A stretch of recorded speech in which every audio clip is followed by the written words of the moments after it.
The NDC is beginning its regional election conference today. The exercise spans for 3 days and will end on Sunday, November 13th. The party has urged delegates to fully abide by all laid down rules. Let us have a regional tour across some 5 regions and speak to our correspondents on the process so far. We begin from the Greater Accra region, where my colleague Shadrach Odamejare has been stationed at the Dubois Center. Shadrach, what more can you tell us? Metro News. Thank you. What is Stubborn Academy? The people love to call you Stubborn Academy. They love to call me that. Okay, I hear. You never heard that? You are telling me. First, let's look at your region. We've heard injunctions from other regions. We've heard disturbances. We've heard arrests. So far, the conference was scheduled to start at 7 a.m. and it's been peaceful. All we hear is chanting. Nothing really, apart from the smooth process here. What is different this time in your region? Well, Greater Accra, we're set in our minds. I mean, we are the biggest region when it comes to the politics of this country. We're a big basket of votes. Greater Accra alone represents almost 5 northern regions. You understand me? And so, as far as I'm concerned, it's a critical region for anybody who wants to become president. We are clear in our minds as Greater Accra that John Dramani Mahama has to be the next president come January 2025. And so our house is in order. We're executing this to elect men and women who will carry out the agenda of the NDC and execute the mandate of making John Mahama the next president of Ghana. So all is in a bid to win power in 2024. But why do you pray to God? You pray to God for blessings. So why are we here? We want power. We want to rescue this country from the useless and incompetent administration of Nana Addo Dankwa Akufo-Addo. The man is clueless. The man is incompetent. The man is fed up. The man has absolutely no idea. Sack your cousin who is destroying the economy. That one too has become fight. I mean, he's more interested in flying in private jets and speaking in Cockney accent. But when it comes to the real job, he's clueless. He knows nothing. He has no idea. I'm saying that today, you, as a journalist, your salary in January, your salary is now is only worth 35% of its original value today. So your salary, you can't even use it. If you don't eat 010 and eat gobe, forget it. You have problems. Maybe Hausa Cocoa. The Hausa Cocoa cry, if you take the Hausa Cocoa and it's not thick enough, you urinate everything. You understand me? And this is the legacy of Akufo-Addo. Look, when Mahama handed over power to Akufo-Addo, a gallon of fuel was 14 Ghana cedis. Today, a liter of fuel is 22 Ghana cedis. So what you could buy a gallon with is not enough to buy 1 liter under Akufo-Addo. That's how incompetent and useless the president is.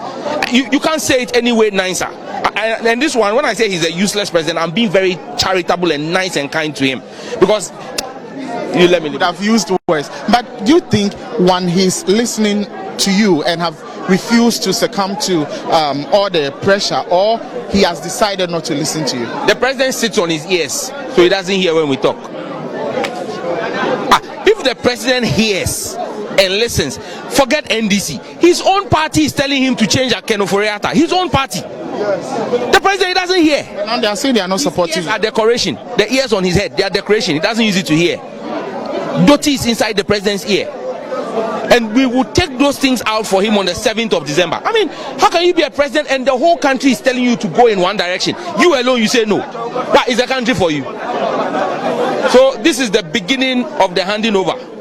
We've started the handing over that will happen on the 7th of January. We are starting it here. I can assure you of one thing. Greater Accra will deliver at least 23 seats for the NDC and for John Dramani Mahama. Are we still waking up at night to shout AA? But if you are not waking up to shout AA, then you have a big problem. Big problem. The shouting of AA, actually right now is that you see, first people used to wait for the Wanzam to shout at 5 a.m. to wake for the first prayer of the day. That's what people wake up with. Now we don't wait for that. We wake the Wanzam up with our hey. So when I say the people love to call him the stubborn academic class prefect, you do understand. But that is Sam Jata George, MP for Ningo Pram Pram. ushering his support to today's conference. We've also seen the likes of Okuvanda Boy, Comfort Doyo Ganza, Titi Katano, among a host of others, all rank and file of NDC present here to support the regional elections. We'll still be around and bring you some sights and sound. My name is Shadrach Odame Ejare, Metro News, Accra. Now, Ashanti Regional Correspondent Abdul Basit Suleiman joins us via Zoom. But before we speak to him, let's hear from some party executives. I've heard about an alleged injunction on 10 presidents and Wukong, which seek to disenfranchise 10 presidents and 10 Wukong. We are here to resist it. We will use our blood to resist it. We will use our legitimate means. I swear to God, we will resist it. And Pablo is behind it because he has failed as youth organizer, because he wants to subvert the will of 10 presidents and 10 Wukongs. We are here to signal a warning to him. Pablo must stand well. We will use every legitimate means, including our blood and our sweat. We will resist any attempt. We want to send a signal to Pablo in Accra. You don't know anything about 10 happening at Santa Region. So I met up for a young 10 president. I was until with the first one, Pablo, or no, the first one against him, no, the first one, so I am strong one at the man because he has fed us. It doesn't work anywhere. It doesn't work. It's the heart. I didn't know about it. Now that he reached power, I feel here power there. Now look at what he's doing. They are catching Pablo. We are not afraid of him, but they give him maximum respect. Let's now speak to Basit. Basit, welcome to the program. What more can you report from the Ashanti region concerning the elections of the NDC? Yeah, again, good afternoon to you and good afternoon to our viewers. I can tell you for a fact that the election of the Ashanti Regional NDC is at the court as I speak to you right now. Court injunction. No, the injunction was in two. One is directly on the tertiary issue discussion network, which are 10 and women commission. One also is coming from the Asia South constituency. No, recently, during the constituency election, Asia South constituency was supposed to be part of the constituency election. However, due to some misunderstanding in the voter register, they were able to undertake the constituency election. So, according to them, they wanted to be part of the regional election. So they went to court to secure injunction for them to compel the party to organize the election before they were able to conduct the regional election. So they were able to secure the election yesterday. As I speak to this morning, officials of the party are trying their best to ensure that they get the issue out of the court so that they will be able to vote today for the women and organizer elections. And one also aspirant from contesting for the women organizer has also put another intention on the party. That has been with you now.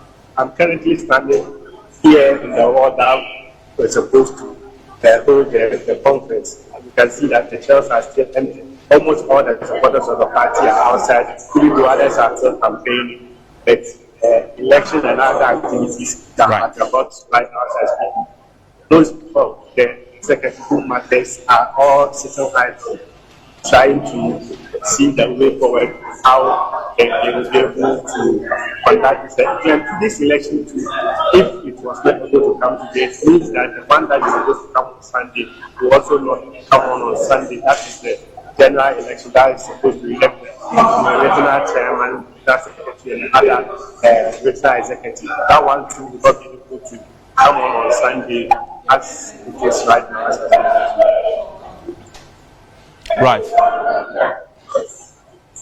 Right. Abdul Basit Suleiman, thank you very much for that update. He's our resident correspondent in the Ashanti region. Let's go straight to the Volta region, where I have Christian Ahodia on the line to speak to us. Ahodia, thank you very much for your time. What is happening in the Volta region?